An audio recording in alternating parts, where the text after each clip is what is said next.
Hey everyone, this is Nick from Pedulla Studio based in Sydney, Australia. And in this video, I'm going to show you how to sculpt a piece of furniture and why this simple technique is almost impossible to get right.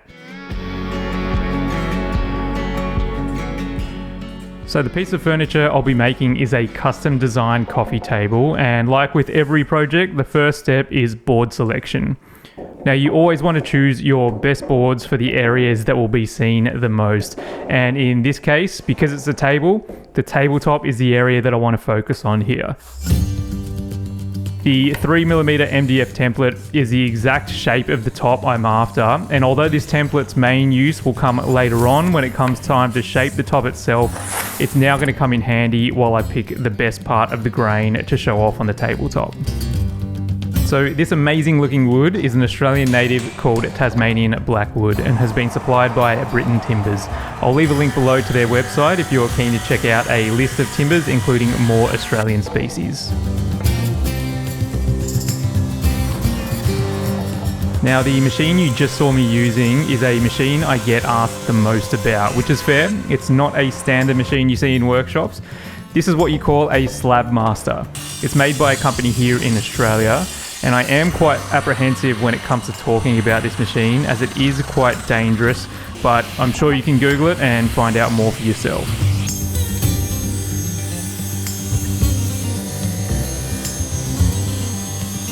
Now, as we go through this video, you'll find out that this sculpting technique is a great way to use your offcuts, as it uses a process called stacked lamination, where you basically stack wood on top of one another, similar to laying a brick wall.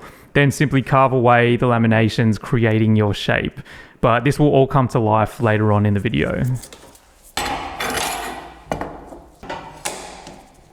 The glue that you see me using here is a polyurethane glue. Now you're going to see me using a combination of glues in this video, and even though I normally use polyurethane glue in my tabletop glue ups, it's imperative to carefully select your glue when using Tasmanian Blackwood, as the acid catalyst in some glues turn the Blackwood green, making it very difficult to sand out. Titebond 3, which is my usual go-to glue, is one of those glues that don't respond well to Blackwood, but this polyurethane glue as well as Titebond Original work well.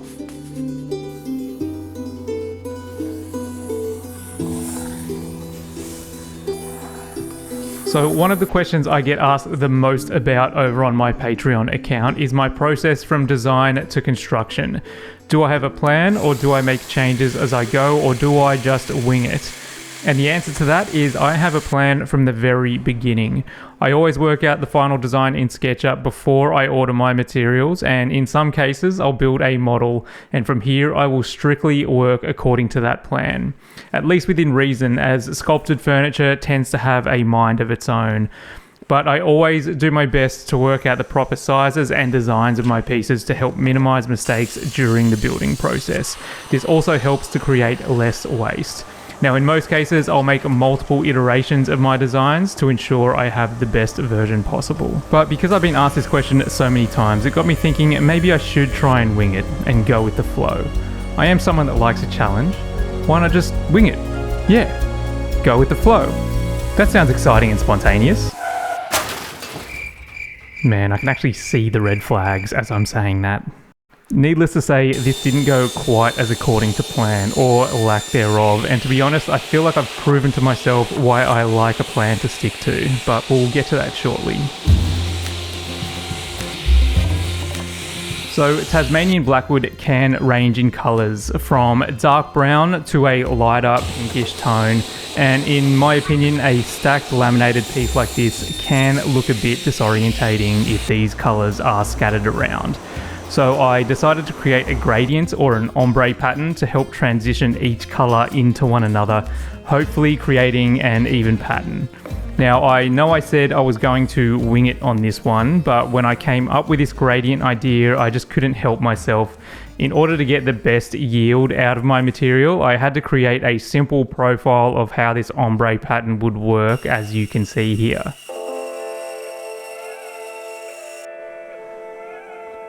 Like I said earlier, this process of laying boards on top of one another is called stacked lamination. This is a technique made popular by a furniture designer named Wendell Castle. Now, I remember seeing a photo of his work years ago, which absolutely blew me away. My entire view of furniture changed in that moment. It was almost as if someone had handed me the key to an entirely new world of furniture making. I strongly suggest checking out his work.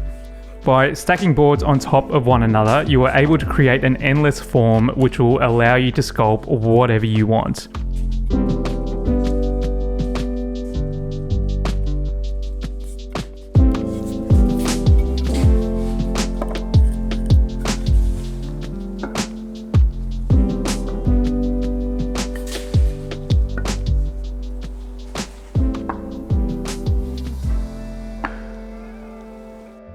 So now I'm at the point where I need to glue each row together, and of course it's important to ensure that each join is dead flush with one another. So I'm going to use a piece of toughened glass to help keep the boards flat, as well as some salt, believe it or not.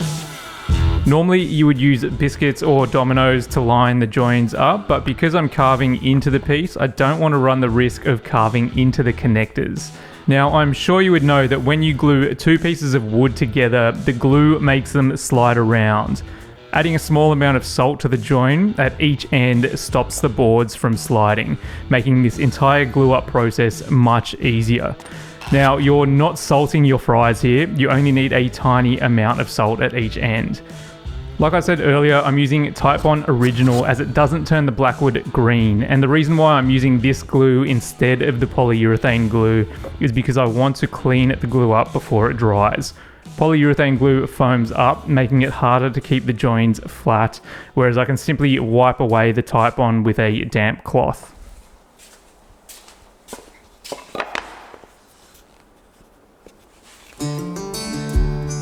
I mentioned my Patreon account in my last video, and since then another 100 patrons have signed up, which is absolutely mind-blowing. So a big thank you to all of you. I'm a firm believer in providing a value for your money. After all, I build furniture for clients that pay a lot of money for their pieces, and I feel the same way about my Patreon account. If you're going to spend your hard-earned money, then you need to get something of value in return. The content is free from algorithms, and the extra behind the scenes and monthly woodworking videos give an insight into my 20 years experience in the industry. I've just started posting regular tips and tricks videos where you can get an insight to builds like this coffee table in real time as I'm building it. Plus you can get the extended 50-minute version of this video with no voiceover or music, just shop sounds. And I've just posted a video about how to start a woodworking business. So if you'd like to support my work and get a heap of extra woodworking content, check out the link below.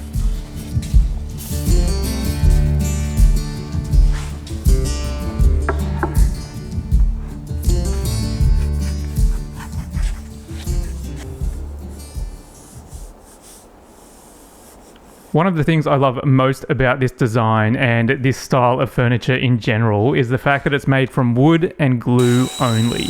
There's no screws or hardware. In fact, this was an important lesson I learnt during COVID. Because of the supply chain issue and the ridiculous back order for hardware, it meant that I had to design pieces that didn't rely so much on other hardware and materials and allowed me to focus more on the wood itself. You of course can't always get away with this, but this lesson was certainly a valuable insight into creating more natural designs. Now, you may notice here that I'm back to polyurethane glue, and once again, this is for two specific reasons. One, because it has a longer open time than Titebond Original, and two, because in this instance, I want the glue to foam up, unlike earlier when I wanted to wipe away the glue. You can see the amount of squeeze out and drips here. The reason why this is an issue is because I'm about to use some carving discs, and I'm concerned the squeeze out from the dried Titebond, which is a PVA glue, would clog up the grinding discs, especially because the discs may generate some heat. This isn't an issue with polyurethane glue.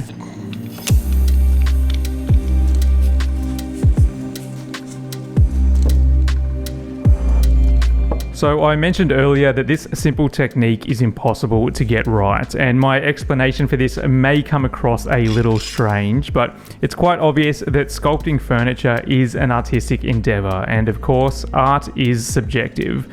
But a lot of sculpture tends to represent an identifiable object, like an animal or a person. These are things with features that can be recognized.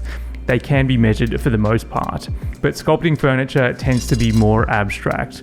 Other than the basic measurements of height, width, and length, everything in between is whatever you want it to be, which sounds great. I mean, as makers, we all dream of being able to create whatever we want. But when it comes to an abstract sculpture, such as this coffee table, every carved curve that I'm creating looks good, but I know it can be better. So I remove a little bit more, but I still wonder if it can be improved. I continue to remove more material, always knowing in the back of my mind that it will get to a point where I've taken too much off and the piece is completely ruined. I feel like every sculpted piece I've ever made is a balancing act of pushing forward without screwing it up. Basically, what I'm trying to say here is that I find it impossible to create a perfectly sculpted piece of furniture, as I always wonder, can it be better?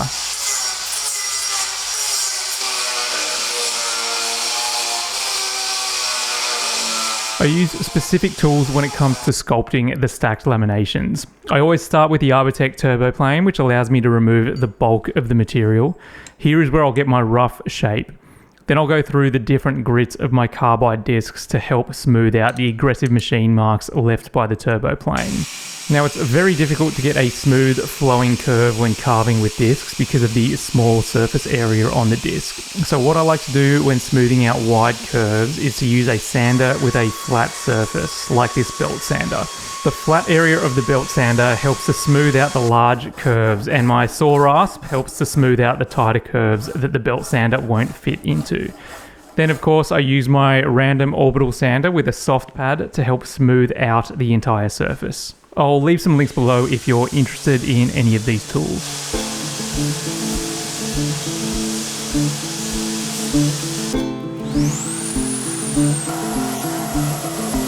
Now, unfortunately, it was at this point where I began to see the issue of not planning ahead, as earlier I had no idea on how long I needed to make each board, which now results in having to remove a ton of material.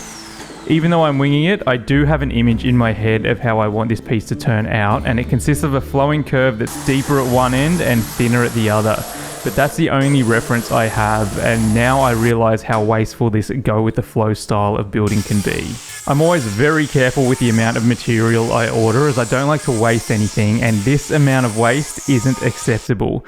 Granted, I do have a bunch of offcuts that I'll be able to use for something in the future, but all this sawdust is from grinding away material that could have been saved if I'd planned ahead. This is certainly a lesson learned.